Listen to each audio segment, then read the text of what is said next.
থাইল্যান্ডের সাথে এক চুক্তি, 3 সমঝোতা, 5টি নথি ও একটি আগ্রহপত্র সই করেছে বাংলাদেশ। থাই প্রধানমন্ত্রী শ্রেথা থাভিসিনের সাথে প্রধানমন্ত্রী শেখ হাসিনার দ্বিপাক্ষিক বৈঠকের পর এসব সই হয়। যৌথ বিবৃতিতে শেখ হাসিনা জানান, বৈঠকে দুই দেশের বিভিন্ন ইস্যুতে ফলপ্রসূ আলোচনা হয়েছে।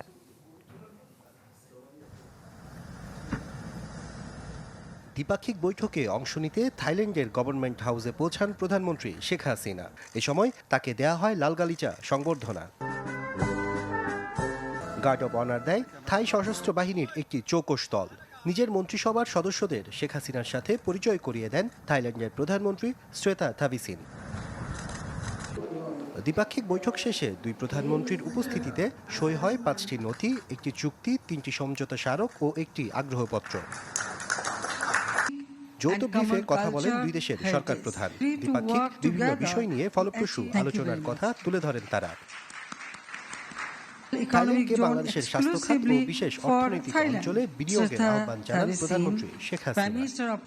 I propose to the Thai side to invest in our special economic zones and high-tech parks and to take one special economic zone exclusively for Thailand. I also proposed him to explore the possibility of investing in hospitals and medical facilities in Bangladesh.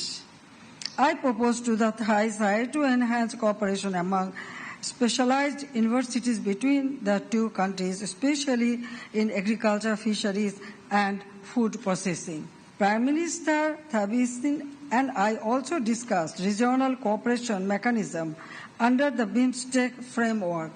কৃষি ও খাদ্য প্রক্রিয়াকরণ, জ্বালানি খাত এবং রনং ও চট্টগ্রাম বন্দরের মধ্যে সরাসরি জাহাজ চলাচল নিয়ে আলোচনার কথা জানান বাংলাদেশের সরকার প্রধান। We explored the possibility of collaboration in the agriculture and food processing sectors. Regarding maritime connectivity, we discussed the direct shipping line between Ranong Port and Chattogram Port. We are following with great interest Thailand's flagship land bridge project.